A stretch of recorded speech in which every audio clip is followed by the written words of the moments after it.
Hello and welcome to Property Matters. I'm Stephen Galpin, and today we're going to be talking about a new and innovative system of investing in commercial real estate. Joining me to talk about this is Roger Clarke, CEO of IPSX, the world's first regulated commercial real estate stock exchange. Welcome to you, Roger. Hello, Stephen. Thanks for having me. I know this isn't the first time you've been in our studio. We were privileged enough to do a couple of your launches, which I hope are going well. Yes. It seems like a long time ago now. Yes. But we did a live show for the first launch back in 2021. So we've been going for 2 years now. Well, that's really good. Look, Roger, we've gone through a period of COVID, which has disrupted so many things in our lives. It's disrupted transport, it's disrupted the real estate market, it's disrupted high street shopping. I mean, there's not many things that it hasn't affected really. But we are looking now at a changing landscape, or a landscape that has changed, let me put it that way, of working from home, not having such a reliance on the commercial office centre, that sort of thing. How are you reading that now? Well, it's interesting. You say how, COVID has been very disruptive. And yet I remember going through COVID, we always kept reminding ourselves that all it was doing was accelerating changes that were perhaps underway already. And I think the working from home thing is perhaps a difference. I think one thing that probably certainly surprised me, and I think surprised a lot of people, was how quickly we all adapted to being able to use the technology to not all need to be in the same place. And I think we all perhaps got a little bit carried away of thinking that could be the way of the future.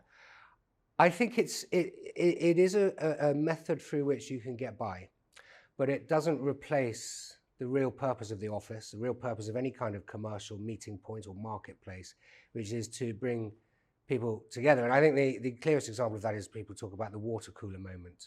You know, one of the things I remember about using Teams and Zoom during lockdown was that you don't get any opportunity for that little bit of small talk on the way to and from the meeting room. It's just straight into business. And that's efficient. Yes. But it loses. But more broadly, your question, what is working from home going to look like? I think we sometimes, when I think of the impact on the property industry, we confuse working from home with vacancy. And what do I mean by that? I mean, if an office agrees that people work 3 days a week in the office, 2 days a week at home, they need to rent the office for all 5 days. It's not as if you have immediately cut your rental bill by 40% by doing that. No. Look, I mean, we're here in Canary Wharf. There's a lot of financial institutions and companies here. There's a lot of accountants, a lot of lawyers, that sort of thing. I talk to many of them on a sort of weekly basis. And the enthusiasm for working at home does seem to have waned somewhat. I think the companies are realising that control over their staff is being minimised. I think people working at home, genuinely well-intentioned as they are, have a difficulty in that focus for 8 hours a day. I mean, there are natural distractions at home. I mean, something good comes on the TV or whatever else. It doesn't matter, I'll take 10 minutes, you know. And also, I think especially with young people, they're missing out on the interaction in their firm, you know, the learning of knowledge, the learning of their industry, not having people to bounce off and to react with. Do you agree with that? I agree completely with that. I think it's easy to forget that a lot of what we learn as we grow in our career is not done through sort of formal training. It's done through watching people who've done it before. And I think it is counterintuitively, it's the youngsters who would like to be staying at home who miss out most by staying at home. Yes.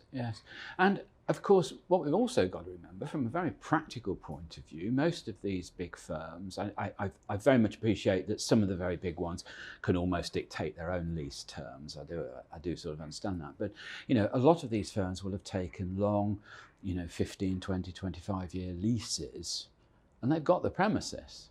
So actually, to have 20, 30, 40% of them empty for a good section of the week is not very cost effective, is it? I mean, I'm thinking the banks here, for instance. Some of the banks here have even got in-house hairdressers, beauty salons, creches and that sort of thing, because they wanted to create a community at work and have invested heavily in doing so. And that's got to be maintained, hasn't it? And it'll only be maintained with occupation. I think it's a really interesting point that you bring up there. That in some respects, the thing that I worry most about in places like Canary Wharf or in the city is not the offices and not the people who own the offices and are earning rent from the offices. The people I worry about are the people who are running pubs and restaurants, dry cleaners, sandwich shops, coffee bars, because they require people to be at work. Yeah. The people who are renting out the office, as we said a moment ago, the rent gets paid for 5 days a week. Whether you use it or not is up to you. But it's the hinterland, it's the services around these office districts, central business districts I worry about, because they're really important to give a place the lifeblood that makes you want to go there. And as somebody who's heavily involved in commercial property, what's been the impact on the property values because of this? I mean, if you're not, I mean, I suppose the plus of commercial property over residential property, it's always had a slightly more stable rental income, hasn't it? Or a quantifiable rental income. Has that been disturbed? Is it a bit more in the air these days? I'm going to say something that might come across as counterintuitive, but the simple answer is no.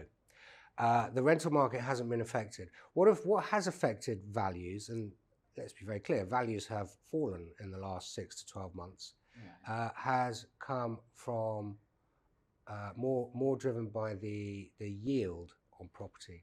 There are really two things drive the value of a property. There's how much rent it earns, how much rental income is being earned by the property, and then what yield or capitalization rate the value has put on that rental stream. Sure. In other words, what interest rate can you earn from the bond-like characteristics of the property? Like you're saying, it's very predictable. It's like owning a bond in some ways. Now, those rates have gone up this year. They've gone up this year because of war in Ukraine, which has led to an energy crisis in Europe, which has led to inflation. That's driven government interest rates up, and that's therefore driven the required return for property up.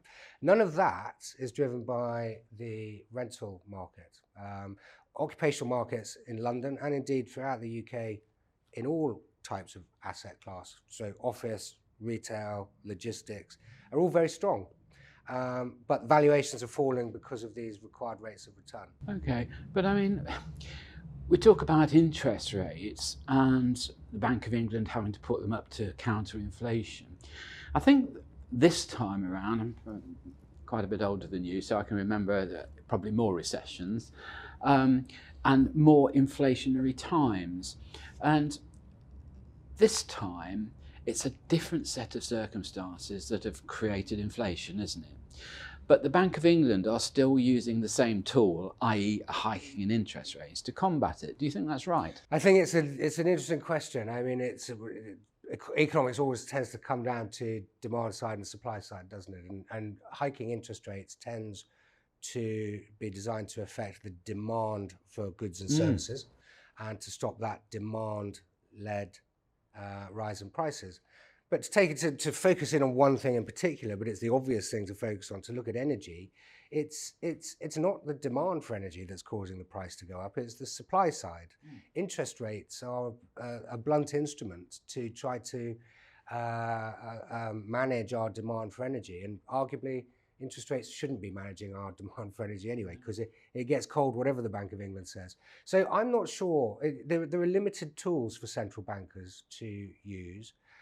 Also, I mean, despite everything the politicians tell us, despite everything we learned growing up through monetarist economics, you know, a little bit of inflation is okay in the economy. And governments that have borrowed as much as they did through COVID probably would like to see a little bit of inflation to address those debts. Well, I was just going to say, we're probably both homeowners, and you know, a lot of the time we're sort of secretly thinking, well, a bit of inflation, bring it on, lovely, because our homes are going up in value.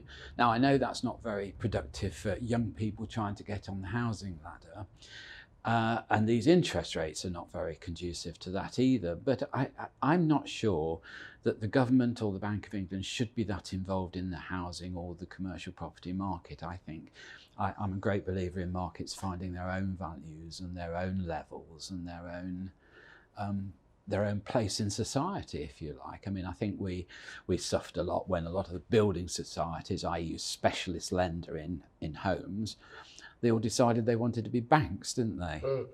You know, and they changed their modus operandi. And I think that was a sad day, because it put us sort of in the hands of the bank and the vagrancies of their policies at any one time. So I think that should settle down. But coming back to your particular operation, just to finish off this first half of the programme, Roger, just tell us a little bit about how IPSX is different from other schemes that we've had in the past. Yeah, so what we're doing is we are trying to apply traditional stock exchange technology and infrastructure to being able to buy pieces of real estate. It's a lot simpler than it sounds, actually, but all we're basically saying is we take a very large building. You know, the building we're sitting in today is probably, off the top of my head, is probably worth something like £250 million. Quite a lot for any one person to buy this piece of real estate. But if we take this building and basically divide it up into shares, which is exactly what happens with Marks and Spencer's or NatWest Bank, divide the whole company up into shares, and now you can buy £1,000 worth of this building and then trade it on our stock exchange whenever you want to. So unlike with open-ended funds, never gated, nobody ever tells you you can't sell your shares when you want to. A little bit like buying REITs on the London Stock Exchange, you might say. But the really important difference is REITs on the London Stock Exchange are part of the equity market and behave like equities, which means when Elon Musk tweets something tomorrow afternoon, New York will fall 10%, London will fall 10%, your shares in a REIT will fall 10%. Whatever you think the value of the property has done. That is not helpful, because you own property to try to, if you like, have a hedge or a diversifier away from those volatile equity markets. So we're allowing people to have the best of both worlds. You get the benefits of regulated, transferable, liquid securities traded on our exchange, but what you own is a piece of property, not a part of the equity market. That's revolutionary, and is really exciting because it allows now everybody to behave like a big professional institution and allocate your savings to equities, to a bit of real estate, and then maybe to a little bit of bonds as well. Okay, and on top of that, you're covering your investors with regulation. Yeah, we are regulated by the FCA. We're one of only 6 stock exchanges in the UK to have this level of regulation. We are as safe as the London Stock Exchange or Euronext or the London Metal Exchange. So yeah, anybody who buys shares on our exchange is in good hands. Great stuff. Okay, well, that's all we've got time for this half of the show, so join me again after the break when I'll be talking to Roger Clarke some more about his IPSX stock exchange activities.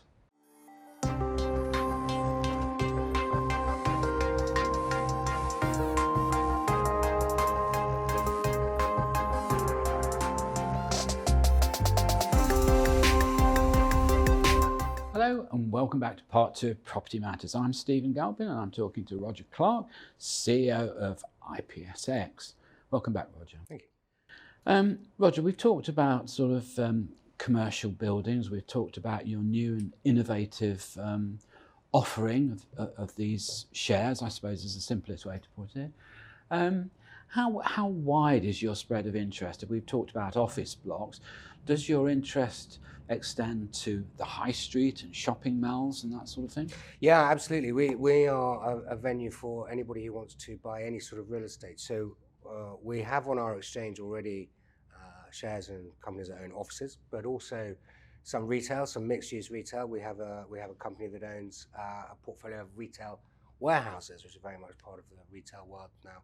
And coming soon, we have some ESG redevelopment strategies coming. We have a large London mixed-use development coming. So all sorts, everything you can think of. I'm quite interested in your interest in high street shopping. Here at Canary Wharf, the malls here have been very, very successful, and I was fortunate enough to interview one of the original people that was involved in the marketing here. And what was quite interesting, he said to me that instead of going out looking for the person who'd pay the highest rent for the longest period of time, what he did, he sort of did the job in reverse. He looked at the demographics of the people that worked here and then went out to find shops and landlords that fitted that criteria, which I thought was quite a clever thing to do. And the success of Canary Wharf has, shown that to be a good policy. Do you think we are changing and coming away from the monopoly of the big institutions owning the high streets? Well, certainly what you're referring to, that kind of asset management so you own a property, but now who do you want actually to be the tenant? Who do you want renting it? It's good to hear these sort of stories where that sort of intelligent thought process is paying off.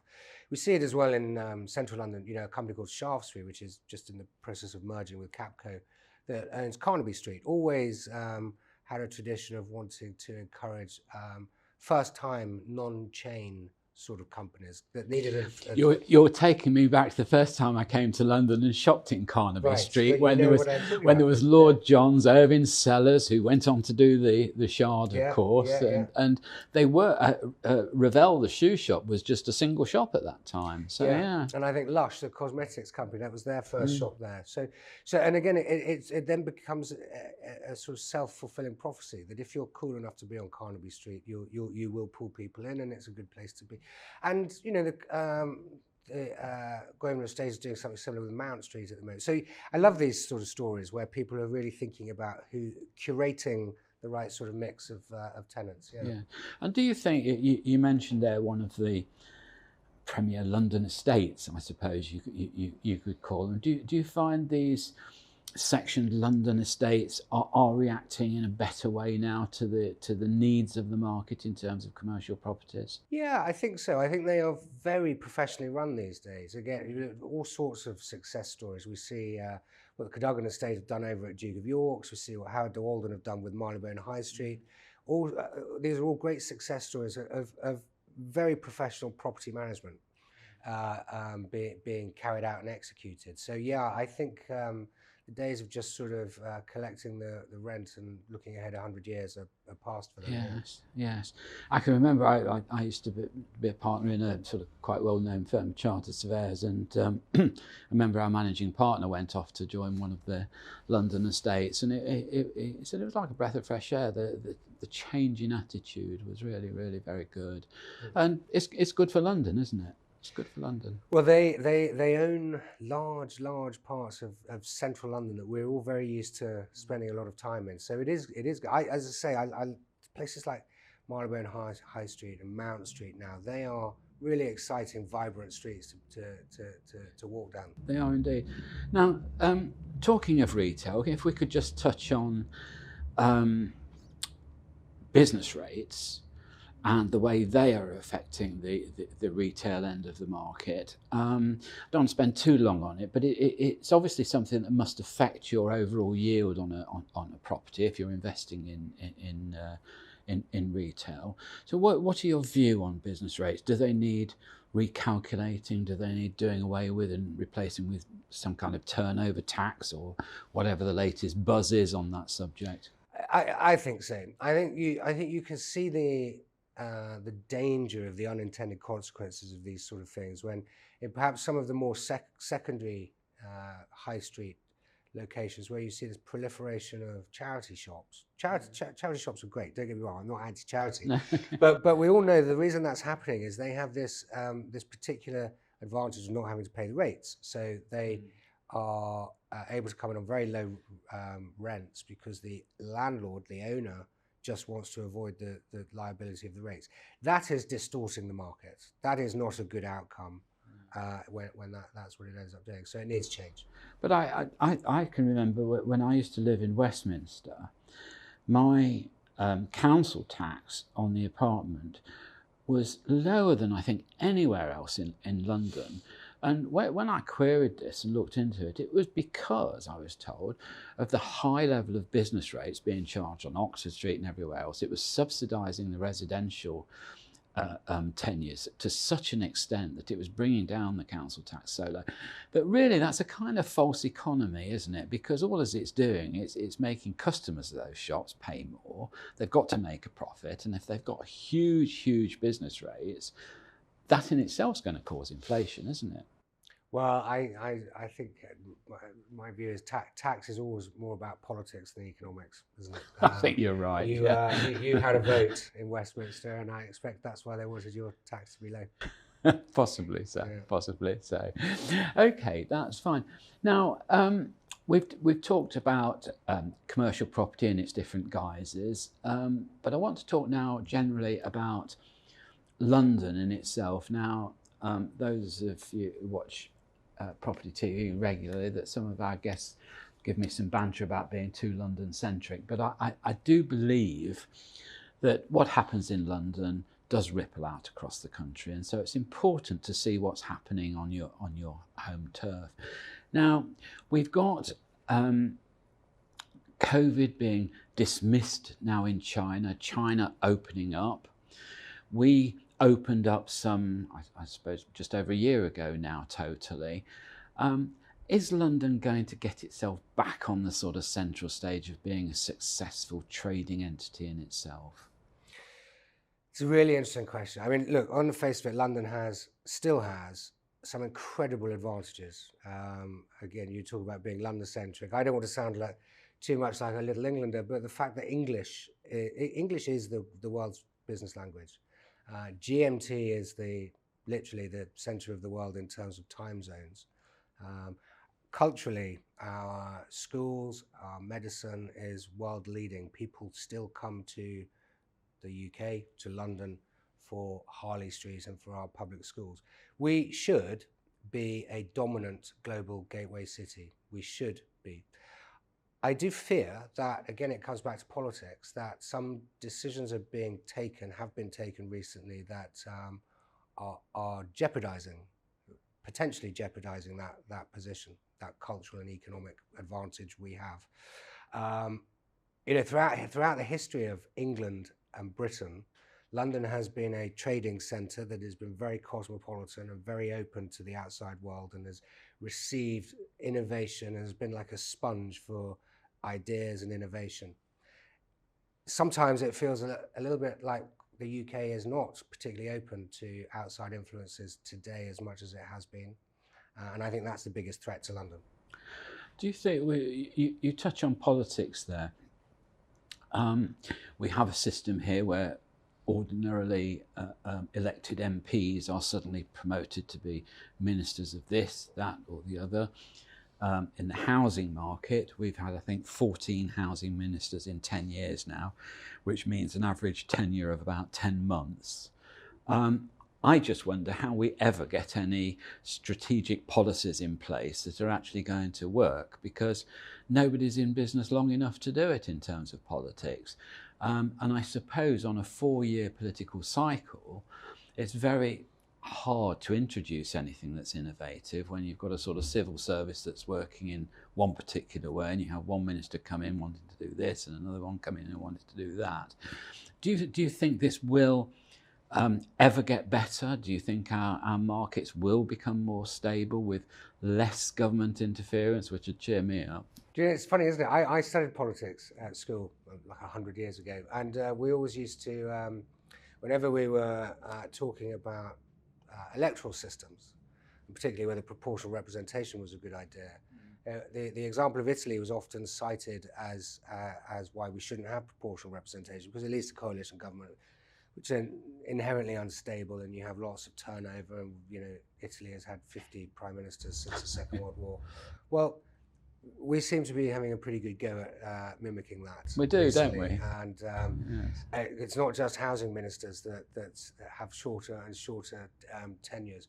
I heard the ambassador to London from China being interviewed on the Today programme a few weeks ago, saying that they found it difficult to do business with democracies like the UK, because you never know how long the person you're talking to is going to stick around for.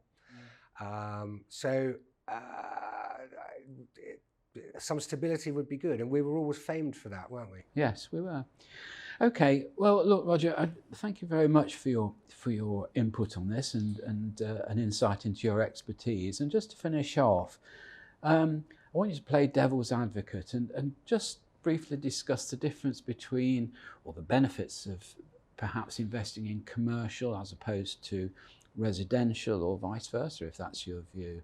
Perhaps you can tell us your thoughts on that. Well, I think the property that always tends to be most highly rated by the stock markets is that type of property that has predictable long-term cash flows coming from it, predictable lease income.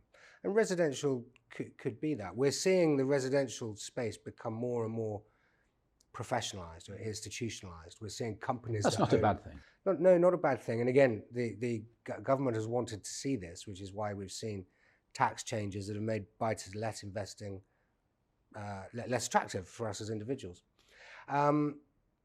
You mentioned being a homeowner earlier on. We have in this country a large proportion of homeowners who are already arguably quite exposed to the residential property cycle and should maybe not add to it through their savings. I think you're right. Savings profile. Yes. So we like commercial real estate. We have some residential coming on our exchange soon, some social housing, but commercial real estate is of a scale and a character which I think is easier to take investment decisions around.